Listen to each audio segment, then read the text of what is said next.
Hello friends, I am Dr. Beena Sethi, Associate Professor in Chemistry, and my today's topic is orgel diagrams. Orgel diagrams हम electronic spectra में diagrams इनको पढ़ते हैं और ये होते क्या हैं? ये होते हैं जब कोई मेटल आयन किसी लिगेंड फील्ड में है तो इसकी जो एनर्जी स्टेट्स हैं because of different possible electronic configuration या इलेक्ट्रॉनिक ओरिएंटेशन कि एक d1 इलेक्ट्रॉन है वो कौन से d ऑर्बिटल में हो सकता है या 2d ऑर्बिटल्स हैं, उनके जितने पॉसिबल ओरिएंटेशंस हैं उनके कारण लिगेंड फील्ड में इसकी जो एनर्जी स्टेट्स हैं उनको उनकी एनर्जी को डिस्क्राइब करते हैं।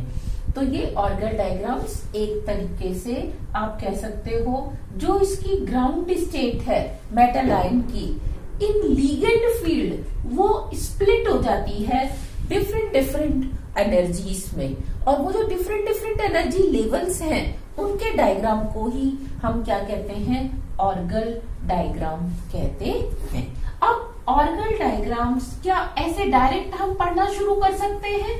नो, हम इसको पढ़ने से पहले स्टूडेंट्स आपको 3D, 4D, 5D सीरीज के एलिमेंट्स के नेम याद होने चाहिए, इनका एटॉमिक नंबर याद होना चाहिए और उसका इलेक्ट्रॉनिक कॉन्फ़िगरेशन पता होना चाहिए कि जीरो ऑक्सीडेशन स्टेट में और डिफरेंट ऑक्सीडेशन स्टेट +2, +3 में वो D1 कॉन्फ़िगरेशन रखता है या D2 कॉन्फ़िगरेशन रखता है। ऐसा इसलिए कि जरूरी नहीं है कि वो आपको एग्जाम में कह दे कि D1 के लिए आप ऑर्गल डायग्राम बनाइए, वो आपको स्कैंडियम +2 लिख के दे सकता है, इट्रियम +2 या उसका कोई कॉम्प्लेक्स लिख के दे सकता है। तो ये आप तभी बना पाएंगे जब आपको इन तीनों सीरीज का एलिमेंट का एटॉमिक नंबर और उसका नाम और डिफरेंट ऑक्सीडेशन स्टेट्स में आपके पास इलेक्ट्रॉनिक कॉन्फ़िगरेशन हो। इसके लिए I already have uploaded videos how to memorise d block elements. D block elements को उनके एटॉमिक नंबर के साथ याद रखने के लिए मैंने पहले ही वीडियोस डी ब्लॉक की प्लेलिस्ट में अपलोड कर दिए हैं। नेक्स्ट उनका इलेक्ट्रॉनिक कॉन्फ़िगरेशन भी मैंने डी ब्लॉक की प्लेलिस्ट में अपलोड कर दिया है। नेक्स्ट हम देखते हैं जब आपको उसका इलेक्ट्रॉनिक कॉन्फ़िगरेशन पता चल गया, अब आपको उसका टर्म सिंबल पता होना चाहिए कि टर्म सिंबल कैसे फाइंड आउट करते हैं, जो कि मैंने electronic spectra of transition metal complexes के चैप्टर में 2-3 वीडियोस बना के दिए हैं, वीडियो लेक्चर्स दिए हैं, जिसमें मैंने डिस्कस किया है कैसे हम P0 से लेके P6 तक के टर्म सिंबल्स को और D0 से D10 तक के टर्म सिंबल्स को फाइंड आउट कर सकते हैं। अब यहाँ आपने ध्यान देना है कि जब आप इसकी प्रैक्टिस करें, उसको फाइंड आउट करने की प्रैक्टिस करें, तो इस पूरे को एक साथ पढ़िएगा, उससे आपको अच्छे से समझ में आएगा। मीन्स खाली P0 का पढ़ के छोड़िए नहीं, उसको P1 का पढ़िए, तुरंत P2 का, P3, P4, P5 so on, इस तरीके से आप पढ़ते जाएंगे। तो जब तक आपका P6 का खत्म होगा आपको टर्म सिंबल P इलेक्ट्रॉन्स के लिए निकालना आ चुका होगा। जब आपको टर्म सिंबल पता चल जाता है तो अब आपको ये देखना होता है कि जो उसमें एनर्जी है ग्राउंड स्टेट वाला जो है, मतलब उन टर्म्स की एनर्जी किसकी कम किसकी ज्यादा है, और जिसकी सबसे कम है उसे हम ग्राउंड स्टेट टर्म सिंबल कहते हैं। तो ग्राउंड स्टेट टर्म सिंबल किसके लिए होता है? किसी मेटल आयन के लिए अकेले होता है जब वो लिगेंड फील्ड में नहीं है, तो उसके पॉसिबल ओरिएंटेशन ऑफ इलेक्ट्रॉन्स के कारण होता है। अब उसमें से ग्राउंड स्टेट वाली जो एनर्जी स्टेट है, again it get splitted in presence of ligand field. Means इसके चारों तरफ टेट्राहेड्रल या ऑक्टाहेड्रल लिगेंड फील्ड होता है, तो वो एनर्जी स्टेट आगे स्प्लिट हो जाती है और उनकी एनर्जी जो टर्म्स बनती है उनको हम मूलिकन टर्म्स कहते हैं, और मूलिकन टर्म्स के एनर्जी लेवल डायग्राम का नाम ही क्या होता है? ऑर्गल डायग्राम होता है। तो स्टूडेंट्स ऑर्गल डायग्राम्स को इंस्टेड क्रैमिंग, आपने उसको रटना नहीं है, आपने खुद ने स्टेप बाय स्टेप उसको पढ़ना है। ऑर्गन डायग्राम्स आपके कोर्स में D1, D6, D4, D9 का हम एक साथ पढ़ेंगे और ये आपको इन चारों आयंस के लिए, इन चारों कॉन्फ़िगरेशंस के लिए आपको ऑक्टाहेड्रल और किसका रिवर्स ऑक्टाहेड्रल स्प्लिटिंग है, टेट्राहेड्रल या रिवर्स टेट्राहेड्रल है, हम ये सारे एक ही डायग्राम में पढ़ने वाले हैं। Similarly D2, D7, D3, D8 के लिए हम octahedral, reverse octahedral, tetrahedral, reverse tetrahedral का डायग्राम एक साथ पढ़ने वाले हैं।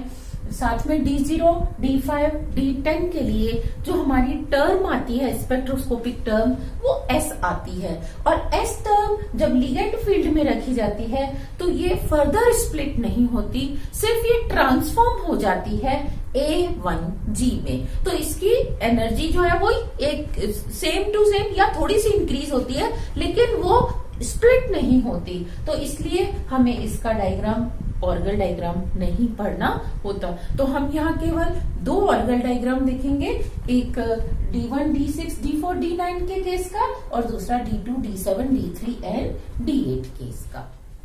तो हम देखते हैं ऑर्गल डायग्राम्स। ऑर्गल डायग्राम्स की डिफाइन होती है plots of splitted energy level diagrams as a function of field strength. Means आप मूलिकन एनर्जी जो लेवल्स आपको मिलते हैं in presence of field strength, उसको प्लॉट करते हो अगेंस्ट फील्ड स्ट्रेंथ। जो लिगेंड्स उसके चारों तरफ हैं, उनकी क्या स्ट्रेंथ है, उसके वर्सेस आप उसको क्या करते हैं, ड्रॉ करते हैं। तो this diagram is called Orgel diagram. आप इसको कह सकते हो ये energy of Mulliken terms versus DQ graphs होते हैं। Means DQ means field strength of ligands. अब हम यहाँ ब्रीफ में देखते हैं कौन कौन सी कॉन्फ़िगरेशन के लिए कौन सी टर्म्स होती हैं। तो देखिए D1 के लिए आपको स्पेक्ट्रोस्कोपिक टर्म D मिलती है, D2 और D3 के लिए आपको F मिलती है। सिमिलरली DF के लिए D4 के लिए आपको D और D5 के लिए आपको S टर्म मिलती है। सेम आपको D6, D7, D8, D9 के लिए मिलती है D, F, F and this one is D and this one is again S।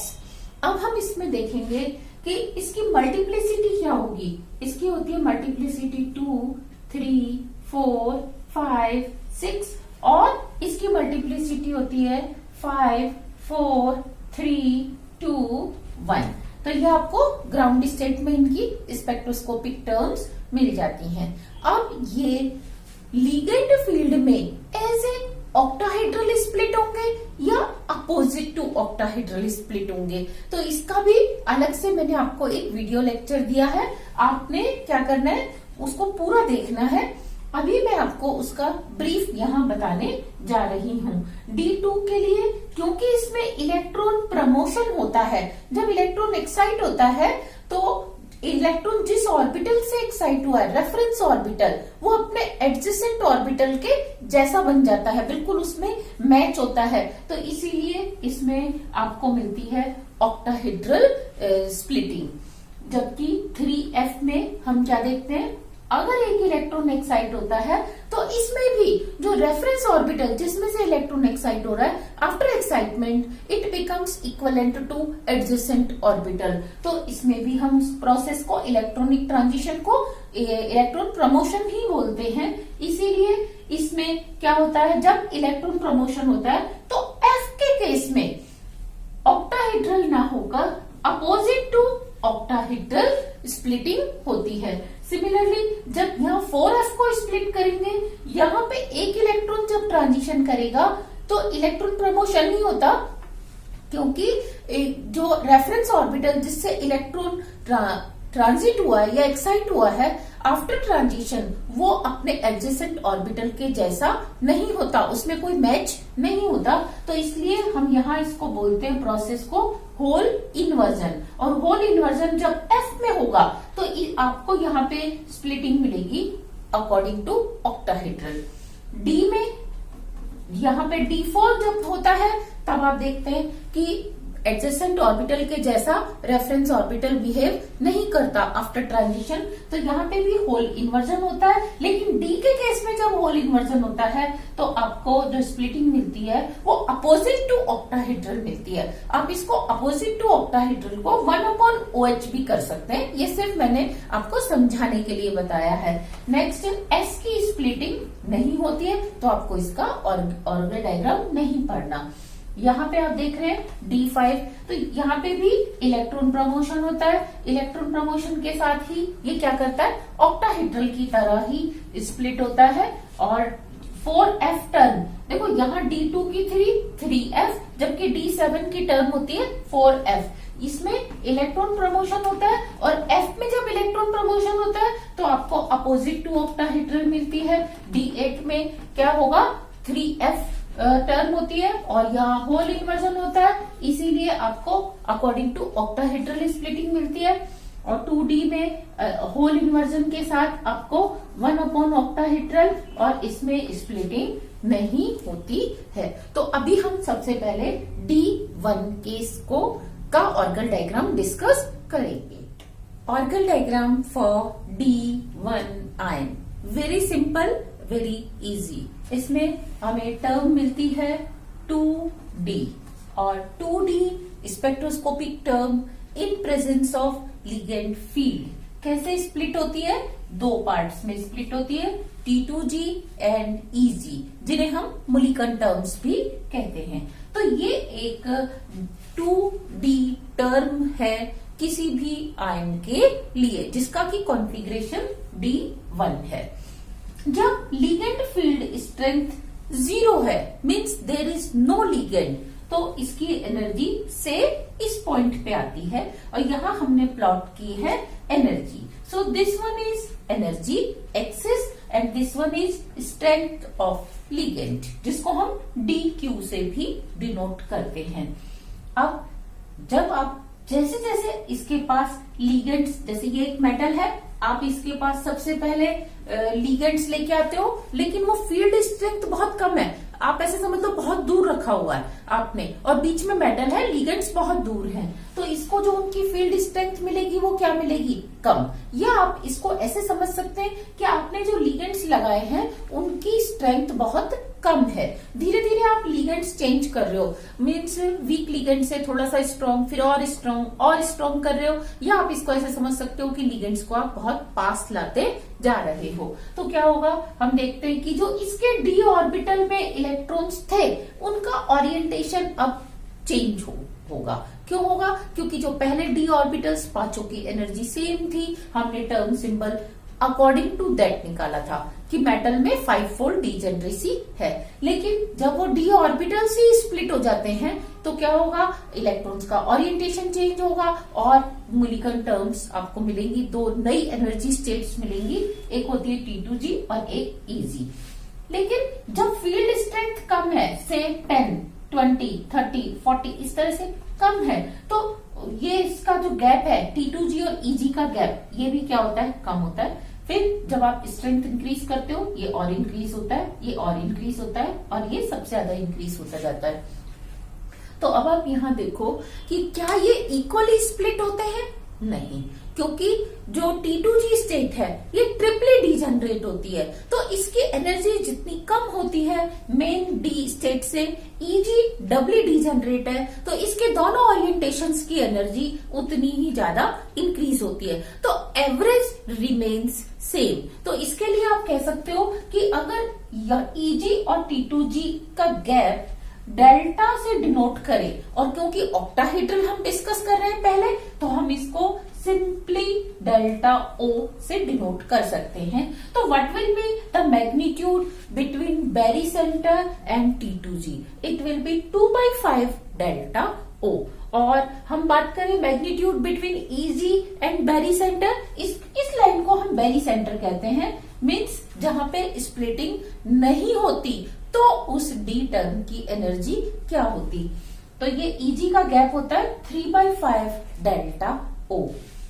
अब दो टर्म्स की एनर्जी इंक्रीज हुई है, तीन टर्म्स की एनर्जी डिक्रीज हुई है, तो आप 2/5 को 0.4 लिख सकते हो, 0.4 into 3, तो टोटल कितनी एनर्जी माइनस हो गई, क्योंकि ये माइनस में होती है, इतनी एनर्जी कम हो रही है, तो हम इसको कह सकते हैं -1.2 डेल्टा O। और इंक्रीज कितनी होगी, 3/5 को आप 0.6 कह सकते हैं, और ये पॉजिटिव में है 0.6, और क्योंकि दो एनर्जी स्टेट्स की एनर्जी इंक्रीज हुई है तो हम लिख सकते हैं 0.6 इंटू 2, तो ये आपका हो जाएगा 1.2 प्लस। तो आप देखो तीन स्टेट्स की एनर्जी कितने से कम हुई, -1.2 से, दो की इंक्रीज हुई कितने से, 1.2 से। तो इसलिए जो एवरेज ऑफ एनर्जी है वो हमेशा सेम रहती है। इनकी अगर आप एवरेज एनर्जी देखोगे वो यहीं पे होगी। तो वीक फील्ड लिगेंड्स हैं तो ये गैप कम होगा, और स्ट्रॉन्ग फील्ड लिगेंड्स हैं तो ये गैप क्या होगा, ज्यादा। लेकिन ratio of Eg and T2G का जो है वो इट विल रिमेन सेम, कि ये 2/5 डेल्टा O रहेगा, ये 3/5 डेल्टा O ही रहने वाला है। तो अब इसमें कौन सा ट्रांजिशन पॉसिबल हो सकता है, इसमें पॉसिबल है T2G से Eg, एक ट्रांजिशन पॉसिबल है। और अगर आप D1 आए, जैसे कि आपने ले लिया टाइटेनियम H2O होल 6+3, तो ये क्या है, D1 कॉन्फ़िगरेशन रखता है। तो D1 कॉन्फ़िगरेशन के केस में आपको अगर जो इसका स्पेक्ट्रम मिलेगा, it will be because of T2G to Eg, means energy state T2G से Eg में ट्रांजिशन के कारण आपको स्पेक्ट्रा मिलता है। अब हम देखते हैं D1 का, तो इस तरीके से होता है। तो क्या किसी और आयन का भी सेम वे में होता है? आप ध्यान दो, अभी अभी मैंने आपको अपनी लास्ट स्लाइड में डिस्कस किया था कि D1 के लिए 2D टर्म होती है और D6 के लिए 5D स्पेक्ट्रोस्कोपिक टर्म होती है, और दोनों में ही जो इलेक्ट्रॉनिक ट्रांजिशन है उसके बाद रेफरेंस ऑर्बिटल और एडजेसेंट ऑर्बिटल जो है वो मैच करते हैं, एक दूसरे से सेम बिहेव करते हैं, एक जैसा बिहेव करते हैं। तो इसीलिए इनके ट्रांजिशन को हम इलेक्ट्रॉन प्रमोशन कंसीडर करते हैं। और इनकी स्प्लिटिंग कैसे होती है, एज ए ऑक्टाहेड्रल की स्प्लिटिंग में सेम स्प्लिटिंग होती है। तो आप कह सकते हैं कि ये जो डायग्राम है यहां तक, ये D1 का और D6 का कौन सा डायग्राम है, ऑक्टाहेड्रल फील्ड में डायग्राम है इनके एनर्जी लेवल्स का। फर्क सिर्फ दोनों में क्या होगा कि जब आप D1 का बनाएंगे तो यहाँ पे आप मेंशन करेंगे 2D, मीन्स जो इसकी मल्टीप्लिसिटी है वो कितनी है, 2। एक अनपेयर्ड इलेक्ट्रॉन है, मल्टीप्लिसिटी इसकी 2 है। लेकिन जब D6 होगा तो आपके पास अनपेयर्ड इलेक्ट्रॉन कितने होते हैं, 4, तो इसकी मल्टीप्लिसिटी हो जाती है 5। तो आप सिर्फ 2D की जगह अगर आप 5D लिख देते हैं तो यही डायग्राम किसका हो जाता है, D6 का हो जाता है। तो ये आपने D1 और D6 का ऑक्टाहेड्रल में देखा। अगर हम ऑक्टाहेड्रल की जगह मेटल के पास टेट्राहेड्रली 4 लिगेंड्स लेके आते, मीन्स इसके चारों तरफ हम एक टेट्राहेड्रल फील्ड लगा देते, जनरेट कर देते। अब इसके जो ऑर्बिटल्स हैं उनकी स्प्लिटिंग डिफरेंट वे में होगी, और जब उनकी स्प्लिटिंग डिफरेंट वे में होगी तो आपको जो एनर्जी स्टेट्स मिलेंगी वो भी क्या होंगी, डिफरेंट होंगी। वो एनर्जी स्टेट्स भी डिफरेंटली स्प्लिट होती हैं। तो हम क्या देखते हैं कि जो D टर्म है उसमें 2 स्टेट्स की एनर्जी कम हो जाती है और उसको हम E से डिनोट करते हैं, और 3 की एनर्जी इंक्रीज हो जाती है, उसको हम T2 से। T यहाँ पे ट्रिपली D जनरेट है और E यहाँ पे डबली D जनरेट। E stands for doubly and T stands for triply. इस तरीके से होता है। लेकिन यहाँ सबसे इम्पोर्टेंट पॉइंट जो आपको हमेशा याद रखना है वो क्या, कि जैसे यहाँ बेरी सेंटर से T2 का गैप कितना था, 2/5 डेल्टा O नेगेटिव में, यहाँ पे 2/5 डेल्टा T हो जाएगा। क्यों, क्योंकि हम इस गैप को टेट्राहेड्रल से डिनोट करते हैं, फर्स्ट थिंग। और दूसरा 2/5 डेल्टा T किसका होगा, ये प्लस का होगा। तो अब देखिए एक इलेक्ट्रॉन जब एक्साइट हो, एक स्टेट की जब एनर्जी एक्साइट होगी तो कितने से होगी, इंक्रीज होगी 2/5 से। तो 3 की कितने से हो जाएगी, अगेन आप लिख सकते हो plus 0.4 into 3 is equal two plus 1.2 delta T। तो 3 स्टेट्स की एनर्जी इंक्रीज हो गई। तो ये gap between T2 and barycentre 2/5 delta T है। लेकिन जब आप बात करेंगे इसकी ई और स्टेट्स की, तो ई स्टेट्स की एनर्जी स्टेबल होती है, ये माइनस में आती है, तो आपको मिलती है -3/5 डेल्टा टी। और आप इसको 2 से मल्टीप्लाई करेंगे, 0.6 माइनस के 0.6 को 2 से, तो ये आपका पास आ जाएगा -1.2 डेल्टा टी। तो आपने देखा 2 की एनर्जी -1.2 है, 3 की एनर्जी +1.2, तो एवरेज रिमेन्स सेम, जितनी एनर्जी थी उतनी ही रहेगी। तो ये बेरी सेंटर है और इसका गैप। तो आपने जब इस डायग्राम को स्टूडेंट्स अपनी नोटबुक में ड्रॉ करना है तो हमेशा ये ध्यान रखना है कि जितना ये गैप है इसी लाइन को आप एक्स्ट्रा प्लॉट करोगे with same slope, slope will remain same, तो ये गैप इतना ही आएगा, जितना 2/5 ये था 2/5 ये आएगा। और लेकिन जब आप इसको प्लॉट करेंगे तो जितना ये था आप इसको पीछे की तरफ एक्स्ट्रा प्लॉट करेंगे तो ये 3/5 डेल्टा टी बन जाएगा।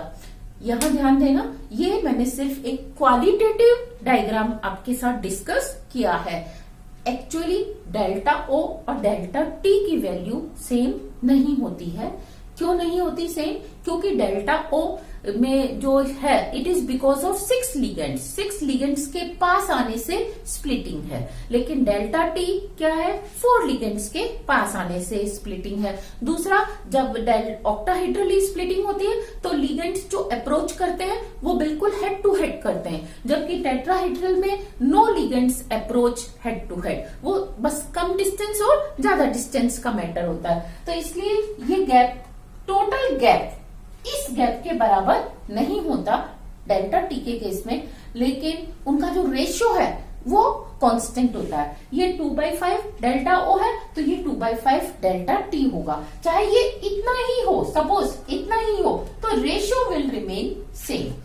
यहाँ पे अगर 40 DQ आने के बाद इतना गैप हुआ है तो हो सकता है यहाँ पे 40 DQ स्ट्रेंथ आने के बाद केवल इतना ही हो, तो जो स्लोप है slope will remain same, I mean to say only that much. अब क्या कोई और आयन भी ऐसा ही ऑर्गल डायग्राम शो कर सकता है? ध्यान दो, ये आपका डायग्राम D1 D6 का ऑक्टाहेड्रल में था, तो इन्हीं आयंस का D1 और D6 का ये डायग्राम हो जाता है टेट्राहेड्रल में। इस साइड का जो डायग्राम है ये टेट्राहेड्रल के लिए। ओनली डिफरेंस क्या है? जब आप 2D लिखेंगे तो it will be for D1 और जब आप 5D लिखेंगे तो it will be for D6। Next, जब आप टेट्राहेड्रल में इसको डिनोट करेंगे तो you will never write G, आपको G नहीं लिखना है, because G means gerade, और जी रेड हम कब लगाते हैं? जब सेंट्रोसिमेट्रिक ज्योमेट्री होती है। तो ऑक्टाहेड्रल ज्योमेट्री कैसी होती है? सेंट्रोसिमेट्रिक होती है। इसमें आप किसी भी डायरेक्शन में एक्स वाई जेड में आप इस तरफ जाइए इस तरफ जाइए, आपको सेम लिगेंड मिलने वाला है। ये ऐसे ही इधर और इधर वाई डायरेक्शन में और जेड डायरेक्शन में आप +Z -Z में जाइए, you will get same wave function. आप कह सकते हैं सेम लिगेंड आपको मिल रहा है, तो इसीलिए इसमें हम G लगाते हैं, लेकिन टेट्राहेड्रल में ऐसा नहीं होता। तो यहाँ हम सिंपली T2 और E लिखते हैं। अब मैं बात कर रही थी कि क्या कोई और आयन भी इसी तरीके का डायग्राम शो कर सकता है। तो अब हम देखते हैं D4 and D9 ions. D9 configuration वाले जो आयंस होंगे D4 वाले, उनकी स्पेक्ट्रोस्कोपिक टर्म्स होती हैं 5D एंड 2D। लेकिन जब इनमें इलेक्ट्रॉन ट्रांजिशन करता है फ्रॉम T2G टू EG, तो हम क्या देखते हैं कि जो रेफरेंस ऑर्बिटल है वो सेम मैच नहीं करता किससे? एडजेसेंट ऑर्बिटल से, किसी भी एडजेसेंट ऑर्बिटल से मैच नहीं करता।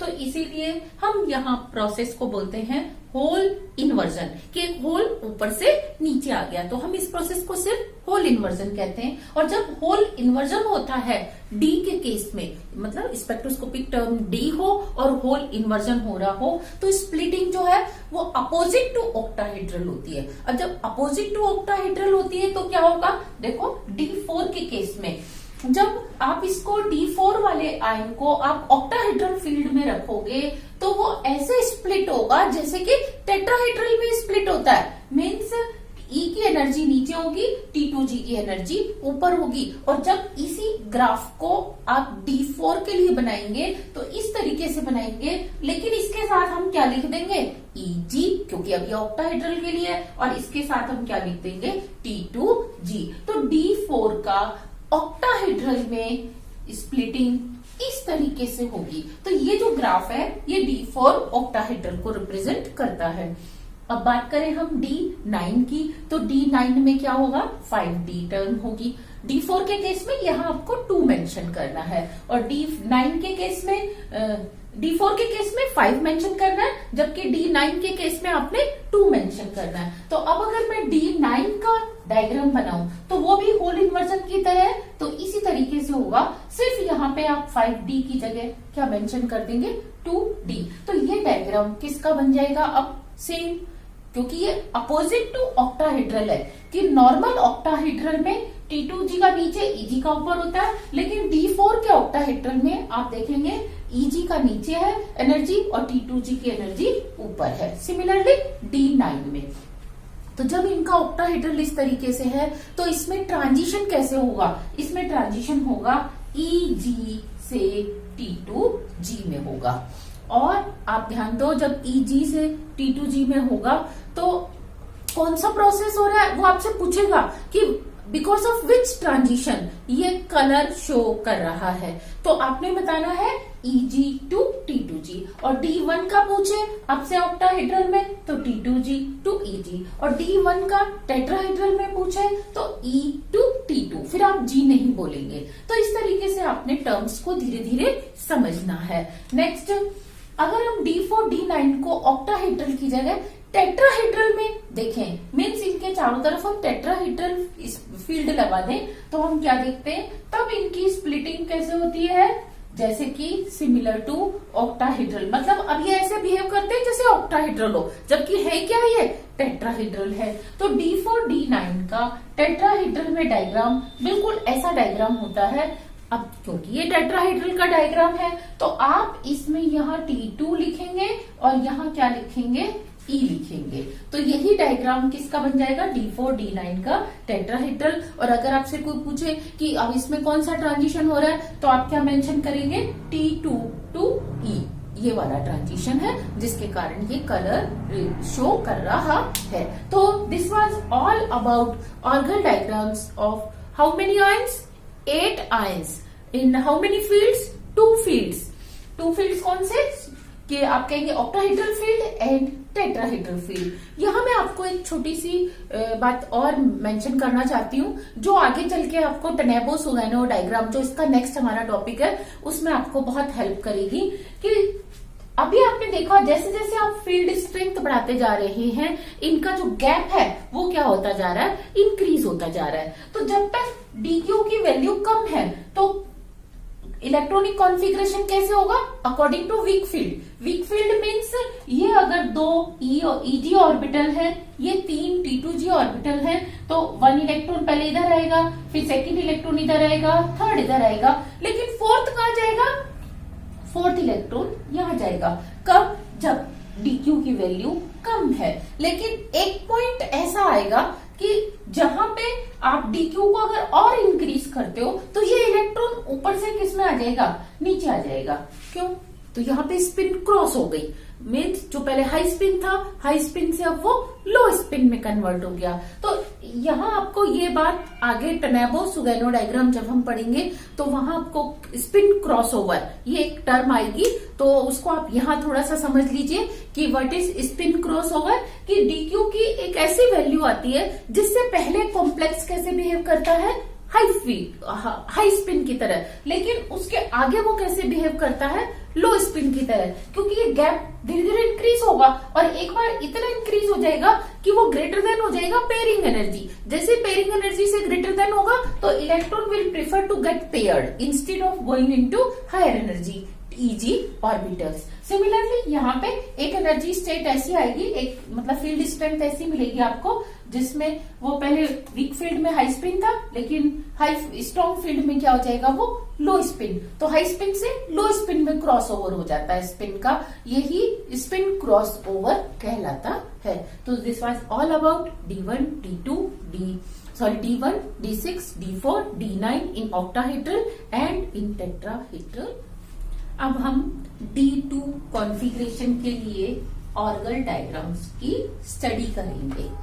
D2 कॉन्फ़िगरेशन के लिए आप जानते हो स्पेक्ट्रोस्कोपिक टर्म हम पहले सीख चुके हैं कि 3F आती है, और 3F में जब इलेक्ट्रॉन्स एक्साइट होते हैं तो वो इलेक्ट्रॉन प्रमोशन वाला सिस्टम होता है। मींस जिस इलेक्ट्रो ऑर्बिटल से इलेक्ट्रॉन एक्साइट हुए हैं, रेफरेंस ऑर्बिटल कहते हैं उसे, तो वो इलेक्ट्रॉन एक्साइटमेंट के बाद बिहेव करता है अपने एडजेसेंट ऑर्बिटल के जैसा, किसी एक एडजेसेंट ऑर्बिटल के जैसा। तो हम इसको कहेंगे कि यहाँ पे इलेक्ट्रॉन प्रमोशन हो रहा है। और जब F टर्म ऑक्टाहेड्रल में स्प्लिट होती है तो ध्यान दो कि A2G टर्म सबसे नीचे होती है, लेकिन क्योंकि इलेक्ट्रॉन प्रमोशन जब F टर्म में होता है तो वो अपोजिट टू ऑक्टाहेड्रल स्प्लिट होता है इलेक्ट्रॉन प्रमोशन के केस में। तो अपोजिट टू ऑक्टाहेड्रल में हम क्या देखेंगे कि T1G टर्म की एनर्जी सबसे कम होगी, फिर T2G की और फिर A2G की। तो आप ऐसे समझ सकते हैं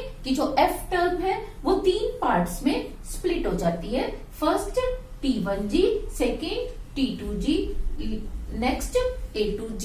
और ये जो बेरी सेंटर है, बेरी सेंटर होता है मीन्स उसकी एवरेज एनर्जी, या वो अगर स्प्लिट ना होता 3F टर्म तो इसकी एनर्जी, यहाँ हमने 3F की एनर्जी को डिनोट किया है, और नीचे एक्स एक्सिस पे हम DQ को डिनोट कर रहे हैं कि यहाँ वीक फील्ड और यहाँ strong field. Means weak field से हम स्ट्रॉन्ग फील्ड की तरफ मूव कर रहे हैं, स्ट्रेंथ ऑफ लिगेंड को इंक्रीज कर रहे हैं। तो हमने देखा कि ये D2 के लिए ग्राउंड स्टेट टर्म आई 3F। तो क्या केवल इसकी एक ही टर्म बनती है? नहीं, हम देखते हैं कि D2 के लिए आपको ये हम already spectroscopic terms find out कर चुके हैं। आप उसका मेरे इस प्लेलिस्ट में देख सकते हैं, मेरे चैनल की प्लेलिस्ट में, जिसका नाम है electronic spectra of transition metal complexes. तो ध्यान दो, इसके लिए टर्म मिलेगी आपको 1D, 1S, 1G, 3P, 3F। ये 5 टर्म्स आपको मिलती है।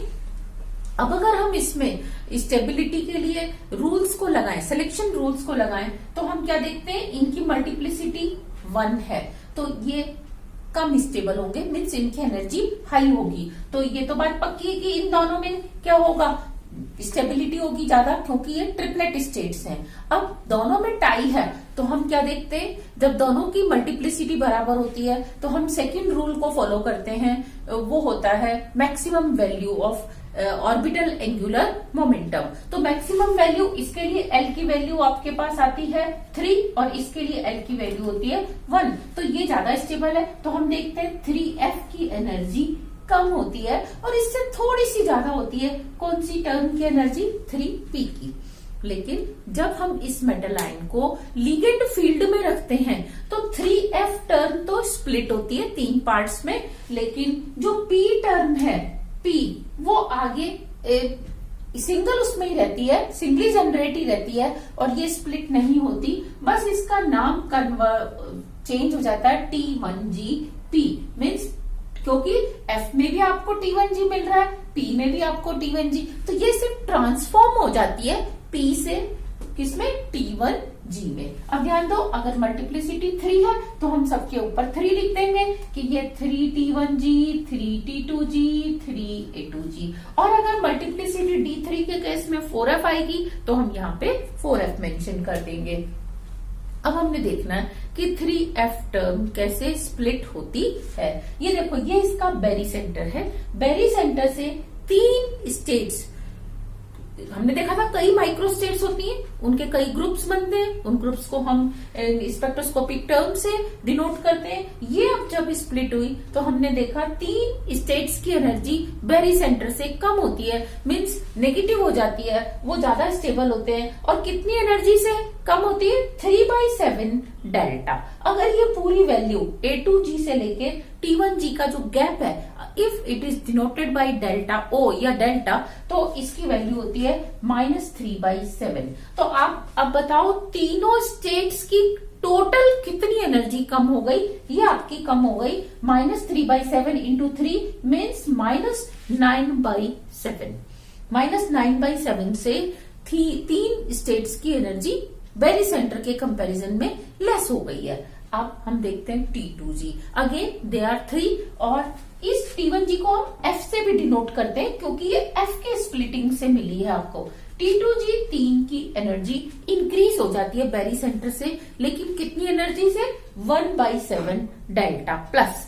तो ये प्लस में है, ये इंक्रीज हो रही है। तो देखो इसीलिए मैंने इसका रेशियो, अगर ये 3 रखा है तो ये कितना रखा है? 1। और जब फील्ड स्ट्रेंथ कम थी तब भी ये अगर 3 था तो ये क्या था? 1। Means slope of the curve remains same. Next, अब एक की एनर्जी 1/7 से इंक्रीज हुई है तो 3 की एनर्जी कितने से इंक्रीज होगी? 3 इंटू 1/7। तो ये हो गया 3 इंटू 1/7 से इंक्रीज हुई। नेक्स्ट, 3 की कम हुई, 3 की ज्यादा हुई, अभी भी एक स्टेट और है तो हम उस स्टेट को देखते हैं A2G। ये जो A2G स्टेट है इसकी एनर्जी बहुत हाई हो जाती है और आप देखेंगे बेरी सेंटर से इसका जो गैप है वो है 6/7। पॉजिटिव में 6/7 डेल्टा O। ये भी पॉजिटिव में था, ये भी पॉजिटिव में है, 6/7 डेल्टा O। और क्योंकि ये एक ही है तो हम इसको क्या कहेंगे? कितनी एनर्जी इंक्रीज हुई? 6/7 इंटू 1। और प्लस इन 3 की इंक्रीज हुई थी तो 1/7 इंटू 3। तो टोटल जितनी एनर्जी इंक्रीज हुई वो कितनी हुई? प्लस 9/7। और डिक्रीज कितनी हुई? माइनस 9/7। तो it means total energy remains same, only thing is that redistribution of energy occurs। कि जो कुछ स्टेट्स हैं उनकी एनर्जी कम हो जाती है, कुछ की ज्यादा हो जाती है और एवरेज ऑफ द एनर्जी जो है आयन की वो क्या रहती है? सेम रहती है। तो आपने ये डायग्राम ड्रॉ करना है किसके लिए? D2 के लिए, जिसमें यहां मैंने 3F की स्प्लिटिंग को डिनोट किया है। और जैसा हम जानते हैं 3F से थोड़ी सी हाई एनर्जी की एक और टर्म होती है 3P। और 3P स्प्लिट नहीं होती, ये मतलब उसी एनर्जी की रहती है, इसमें फर्दर स्प्लिटिंग नहीं होती, बस ये ट्रांसफॉर्म हो जाती है किसमें? 3T1G में। तो हम इसको P, इसको पैरेंथेसिस में लिख देते हैं। इट मीन्स ये वाली ट्रिपली डीजेनरेट जो स्टेट है ये किससे मिली है? P से मिली है। और ये वाली जो T1G F लिखा है ये F, और F इसकी स्प्लिटिंग से आपको मिली है। अब आप यहां ध्यान दो कि ये 3P स्टेट थी जिसकी एनर्जी पहले ही 3F से थोड़ी सी ज्यादा है। अब एक तो मेटल आयन अकेला रखा हो, एक लिगेंड फील्ड में रखा हो, तो हम क्या देखते हैं? लिगेंड फील्ड में नो डाउट सबकी एनर्जी थोड़ी इंक्रीज होती है, लेकिन वो स्प्लिट होगी या नहीं ये उसके कैरेक्टर पे डिपेंड करता है। तो हम क्या देखते हैं? 3P अनस्प्लिटेड रहती है। और अगर ये इंक्रीज ना भी हो तो भी बीच में एक ऐसा पॉइंट आएगा जहां पे पहले ये A2G से हाई एनर्जी की थी स्टेट, अब ये A2G से लो एनर्जी की होगी। तो अगर फील्ड स्ट्रेंथ किसी लिगेंड की कम है, यानी कि वो इस एरिया में है और उस लिगेंड के साथ सेम मेटल का कॉम्प्लेक्स बना है, कोई भी एक मेटल आप सेलेक्ट कर लीजिए, तो वहां पे आप देखेंगे 3 ट्रांजिशन पॉसिबल है। ये नंबर 1 ट्रांजिशन जो कि T1G से T2G में है, दूसरा आप देख सकते हैं T1G से A2G में है, और तीसरा ट्रांजिशन T1G से T1GF से T1GP में है। तो यहाँ पे नंबर 3 ट्रांजिशन की एनर्जी ज्यादा है नंबर 2 से, और वो ज्यादा है किससे? नंबर 1 से। लेकिन अगर उसी मेटल को जिसको आपने सेलेक्ट किया है उसका कॉम्प्लेक्स हम बना दें स्ट्रॉन्ग फील्ड लिगेंड के साथ, तो स्ट्रॉन्ग फील्ड लिगेंड में जब आप इधर की तरफ मूव करोगे तो अब आप क्या देखोगे कि ये क्रॉस ओवर हो चुका है। तो जो T1G से T1GP वाला है मीन्स नंबर 3, इसकी एनर्जी कम हो जाएगी किससे? नंबर 2 से, और 2 की पहले ही कम है किससे? 1 से। तो मीन्स नेचर ऑफ ट्रांजिशन जो है वो चेंज हो जाता है। साथ में आप देखेंगे ये क्रॉस ओवर इस साइड तो हो रहा है क्या ये ग्राफ में इस साइड भी होगा और नहीं होगा तो क्यों नहीं होगा, हम इसको साथ में देखेंगे। तो ये D2 का डायग्राम आपने बनाना है किसके लिए, ऑक्टाहेड्रल के लिए, क्योंकि ऑक्टाहेड्रल में ये अपोजिट टू ऑक्टाहेड्रल की तरह से स्प्लिट होता है। अब अगर हम D2 को टेट्राहेड्रल में डिनोट करें, ये आपका डायग्राम हो गया था D2 इन ऑक्टाहेड्रल, तो अब इसका रिवर्स डायग्राम बनेगा किसमें, D2 का टेट्राहेड्रल में। तो ध्यान दो, स्लोप को मेंटेन करते हुए जब आप A2 की एनर्जी को नीचे लाएंगे इस तरीके से, तो वेरी सेंटर से इसका गैप कितना होगा, -6/7 डेल्टा। और इधर स्लोप को मेंटेन करते हुए जब आप T2G की एनर्जी को नीचे लाएंगे तो बेरी सेंटर से इसका गैप होगा -1/7 डेल्टा।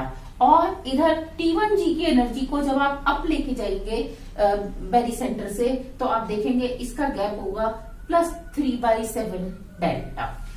तो अब आप यहाँ देख रहे हैं T1, एक तो यहाँ हम इसको T-G नहीं लिखेंगे, T1G नहीं लिखेंगे, सिर्फ T1 लिखेंगे। और ये किससे बनी है, ये T1 आपकी बनी है F से, तो इसलिए मैं इसके आगे लिखने वाली हूँ पैरेंथेसिस में F। और ये P टर्म से जो T1 बनी है इसको मैं लिखने वाली हूँ P पैरेंथेसिस में, तो ये मैंने T1 P लिख दिया।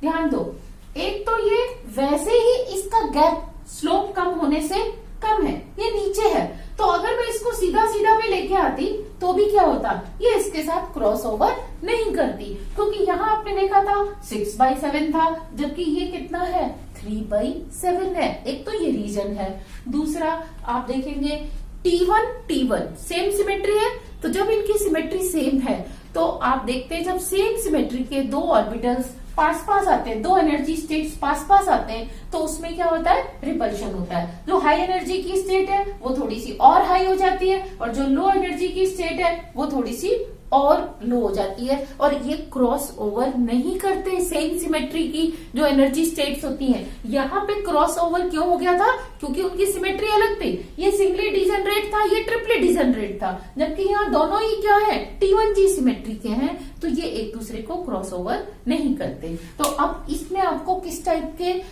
ग्राफ मिलने वाले हैं या स्पेक्ट्रा मिलने वाले हैं, ध्यान दो। यहाँ पे A2 से पहला जो ट्रांजिशन होगा A2 से किसमें होगा, T2 में, दूसरा ट्रांजिशन होगा A2 से T1 में, और तीसरा होगा A2 से T1P में। अब इनकी एनर्जी का जो सीक्वेंस है या required energy to transit the electron, it remains same, चाहे आप वीक फील्ड लेके चले चाहे आप स्ट्रॉन्ग फील्ड लेके चले। अगर T1 से A2 से T2 में जाने के लिए एनर्जी सबसे कम है, तो चाहे आप वीक फील्ड लें चाहे स्ट्रॉन्ग फील्ड लें, कम ही रहेगी। और A2 से T1P में जाने के लिए एनर्जी अगर सबसे ज्यादा है, तो लिगेंड कोई सा भी हो, वीक फील्ड या स्ट्रॉन्ग फील्ड, ट्रांजिशन के लिए रिक्वायर्ड एनर्जी ज्यादा ही रहती है। तो ये आपको इनके ट्रांजिशंस में थोड़ा सा ध्यान देना है कि वो वीक फील्ड के साथ पूछ रहा है या स्ट्रॉन्ग फील्ड के साथ पूछ रहा है इस केस में। लेकिन टेट्राहेड्रल के केस में कोई सा भी लिगेंड आ जाए, इनका nature of transition will remain same, या energy required for particular type of transition remains same. तो ये आपका कर्व हो गया D2 स्टेट किसके लिए, D2 आयन का टेट्राहेड्रल में। अब हम बात करते हैं D3 के केस में जो टर्म मिलती है आपको वो 4F होती है, तो हम यहाँ क्या लिख देते हैं, 4F लिख देते हैं। और क्योंकि यहाँ पे होल इन्वर्जन होता है, होल इन्वर्जन के कारण इसकी स्प्लिटिंग होती है ऑक्टाहेड्रल की तरह। अब ऑक्टाहेड्रल की तरह होगी तो क्या होगा, क्योंकि ये वाला डायग्राम तो रिवर्स ऑक्टाहेड्रल के लिए था, तो ऑक्टाहेड्रल के लिए इधर आ जाएगा। और जब ये इस साइड आएगा तो अब A2 की एनर्जी सबसे कम होगी, और हम इसके साथ क्या लिख देंगे, A2G, और इसके साथ लिख देंगे T2G। ये आपका हो जाएगा T1G, और ये भी हो जाएगा T1GP। ये ऑक्टाहेड्रल के लिए है, कौन से आयन की, D3 ऑक्टाहेड्रल। तो जब ये डायग्राम किसके लिए है, D3 ऑक्टाहेड्रल के लिए, तो ये वाला डायग्राम किसके लिए होगा, D3 टेट्राहेड्रल के लिए, क्योंकि टेट्राहेड्रल की स्प्लिटिंग ऑक्टाहेड्रल से रिवर्स होती है। तो आप यही डायग्राम बनाएंगे D3 टेट्राहेड्रल के लिए, राइट साइड वाला। अब आप और ध्यान दीजिए कि जब आप D3 टेट्राहेड्रल के लिए बनाएंगे तो आप यहाँ पे G नहीं लिखेंगे, आप इसको लिखेंगे T1, इसको लिखेंगे T2, इसको अगेन T1 और इसको लिखेंगे A2। और इसमें क्या होगा, क्रॉस ओवर होगा, ट्रांजिशंस का क्रॉस ओवर होगा। अब आप देखिए D7 और D8। D7 के लिए टर्म है 4f। 4f के लिए जब इलेक्ट्रॉन प्रमोशन होगा तो वो रिवर्स ऑक्टाहेड्रल की तरह होगा। तो मीन्स D2 और D7 का डायग्राम इस तरह से बनेगा और D8 और D3 का डायग्राम बिल्कुल इस तरीके से बनता है। ये आपका हो गया D8 का टेट्राहेड्रल और ये आपका हो जाएगा D8 का ऑक्टाहेड्रल। सिमिलरली ये D7 का ऑक्टाहेड्रल है तो ये D7 का क्या होगा, एक D7 का टेट्राहेड्रल और D8 का ऑक्टाहेड्रल, ये टेट्राहेड्रल। तो यहां मैं इसको समअप कर सकती हूँ कि पहले आपने f ऑर्बिटल की स्प्लिटिंग को देखना है, ऑक्टाहेड्रल में कैसी होती है, वो रिवर्स होती है। नेक्स्ट फिर आपने देखना है कि अब आपको रिवर्स चाहिए या सेम चाहिए। तो क्योंकि आपको रिवर्स चाहिए तो आप क्या करेंगे, जो ऑक्टाहेड्रल का रिवर्स है वो बनाएंगे। तो रिवर्स में क्या होगा, T1G कम होगा, T2G ज्यादा और A2G सबसे ज्यादा होगा। और अगर सिंपल ऑक्टाहेड्रल होता तो A2G सबसे कम होता, T2G उससे ज्यादा होता और T1G उससे भी ज्यादा होता। और जैसा डायग्राम D2 का ऑक्टाहेड्रल के अंदर बनेगा सेम वैसा ही D7 का बनेगा और D3 D8 का टेट्राहेड्रल। मीन्स ये 4 ऑर्गल डायग्राम आपको एक जैसे मिलते हैं और ये 4 ऑर्गल डायग्राम आपको एक जैसे मिलते हैं। और यहाँ आपसे वो ट्रांजिशंस की वैल्यू देके आपसे पूछेगा कि एक ट्रांजिशन हमें सपोज 5000 nm पे मिल रहा है नैनोमीटर पे, दूसरा 15000 पे मिल रहा है, तीसरा 25000 पे मिल रहा है। तो ध्यान दो कि ये, क्योंकि यहाँ पे क्या है, एनर्जी गैप कम रिक्वायर्ड है, तो ये बिलोंग करेगा 25000 जब लैम्डा की वैल्यू है, ये बिलोंग करेगा 15000 को, ये बिलोंग करेगा 5000 को। तो वहां आपसे पर्टिकुलर नैनोमीटर या फ्रीक्वेंसी की वैल्यू देके आपसे क्वेश्चन पूछे जाएंगे।